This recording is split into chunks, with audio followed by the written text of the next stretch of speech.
Hey guys, Rick Titan here, and welcome to another segment of the Spirit of Success. And today we have with us Jay Fiset, who is a business leader, coach, and inspiring entrepreneur. Jay, how are things going? Very, very well. Glad to be here. Thanks for having me. Absolutely, my pleasure. I always wondered myself, what is it that prompted you to get into personal development and spirituality? What was the first idea or the first time in your life? Man, that's a bit of a long story. I'll go fast. Okay. It was accidental, first and foremost, is that I owned a business. It was a construction company with a partner. He was kind of a grumpy SOB. Went away on holidays, came back, and he was floating on air. And it was like, wow, like what's going on? And I was pretty sure it was his holidays.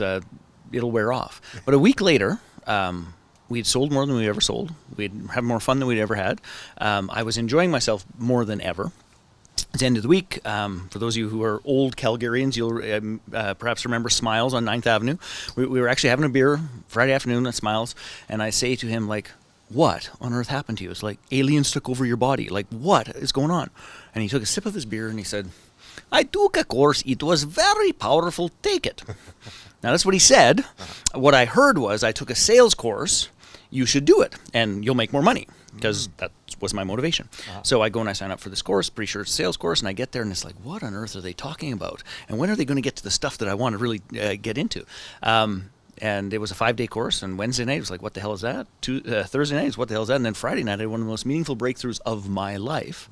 And that was the pivot point for the world is more than money. I need to do my own work. I need to heal some of my relationships. And I need to align myself with a mission as opposed to money. And the rest, as they say, is history. But it was that one first course, which many people at home perhaps even know, the Personal Best Level 1. That was when I was a participant before I owned it, and it changed everything. When you ended up producing Personal Best here for Calgarians, how did you end up hitting the ground running right off the bat like you did? I took one of your courses years ago, and it was gangbusters. Yeah. Well, first of all, I don't think we did hit the ground running, just to be clear, because when you and I were chatting, it was like, so how many years ago was that? And I think it's about 15, right? Mm-hmm. Okay.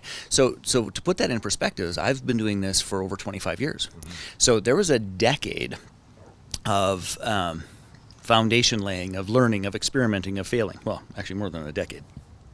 I make more mistakes than any human being I know because I take lots of risks and I try a bunch of different stuff. So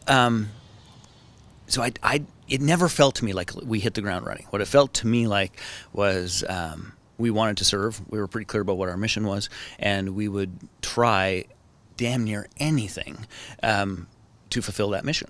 And some things were home runs out of the park, like our infomercials. Some things were fiascos on wheels. But it really didn't matter much because it was all in service to what we believed we were here to do, what we wanted to contribute, and how we wanted to evolve. So, that's an interesting perception, but it didn't feel that way to me. And it was Personal Best before, Jay, and I know you had a bit of a different vision back then, and I know that especially in the last 6 to 8 months, you've kind of come to some realizations or recognition points. Can you tell us a little bit about the change that you've gone through with the Creators Code now? Sure. Boy, there's a lot to say there. And I guess, first of all, is that, so Personal Best seminars, and I still get emails like, is Personal Best still around? It's like, yes, we're still around. We've rebranded to something called the Creators Code. And I actually did that about 5 years ago. So it's actually quite a long span of time. And the aim of it really boils down to this, is that our world is waking up, thank goodness. I mean, even your show and what we're talking about here, and our consciousness is rising. And I think I have a unique snapshot of that doing this work for over 25 years. Mm-hmm. It's different today, and thank goodness, right? But really the evolution from Personal Best seminars to the Creators Code was that we reoriented a bunch of the content of the courses and reformatted a bunch of the content of the courses to focus less on healing and more on creation. And the essence of that is much of our world is motivated by pain, scarcity, fear. And the irony to that is people would show up in our classrooms because they want the pain to end. They want to not be so scared. They want to create something. But the truth is that they've been driven by pain, scarcity, and fear for so long that they think they're done when the pain is gone. And for a long time, it was a little frustrating to me because it's like, what do you mean you think you're done? We did all we did was we put the cast on the arm and the arm now works. Now let's do something with the arm. And it's like, oh no, I'm all good. It doesn't hurt anymore. I'm fine. So I wanted to really emphasize in our name and with our programs that this isn't just about healing. And there's still, certainly, I mean, we all have stuff, right? I still have stuff. It's part of the reason I still do this 25 years later. We want to serve and support people to heal and to get that stuff handled. But I'm way more interested in what are you going to create with it? When the arm comes out of the cast, what are you going to build? What are you going to contribute? How are you going to serve? And that's really what the Creators Code stands for, and that is our position, which is it's all well and fine to heal, but you know what? Do something with it. For crying out loud, do something with it, because we don't need more, quote, wealthy and free North Americans sitting on their ass. There's some meaningful work to be done, in my humble opinion.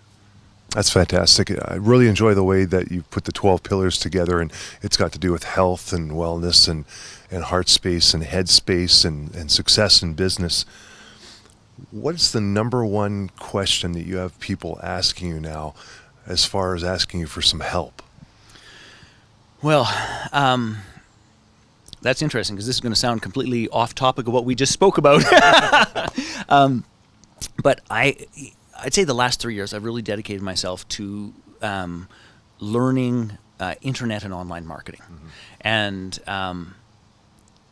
not so much because it's marketing, but because the world is getting smaller moment by moment, day by day. Truth of the matter is, I've done more courses in Australia in the last 6 months than I have in Canada.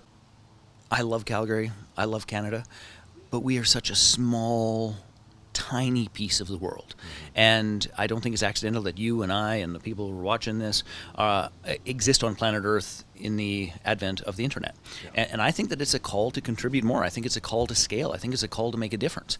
So anyway, that all prefaces your question, which is in the last 3 years, we have done really well at learning internet marketing. We do work literally all over the world at this stage of the game, which is super, super cool.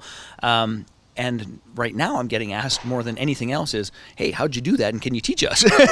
So I'm doing a lot of serving and supporting of people in online marketing, specifically through mastermind groups and the creation of mastermind groups, of how to bring together a group of people that really helps myself and others to up-level their life, their world, their business, their contribution. And that's what I'm most passionate about. So we've noticed in the last few years that society has changed a lot, that the internet has made a big change for all of us. I know I've delved into it way deeper than ever before as well, and it's challenging sometimes. For yourself and for your company, where do you see yourself going in the next 1 year? Oh, great question. We're going to orient ourselves around really serving and supporting people to create masterminds.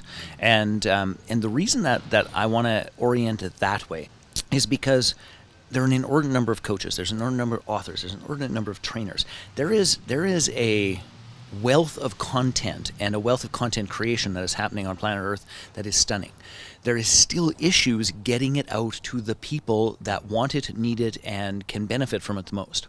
So, I've been a really big proponent of, you don't need a room of 100 people. You don't need a room of 50 people. The truth of the matter is that a small group of committed people can change themselves and the world. In fact, it's the only thing that ever has. So I want to serve and support people to attract their unique communities and tribes, to develop meaningful relationships with a purpose aimed at creation. And that creation is whatever they are called to, whatever that topic is, all of those pieces.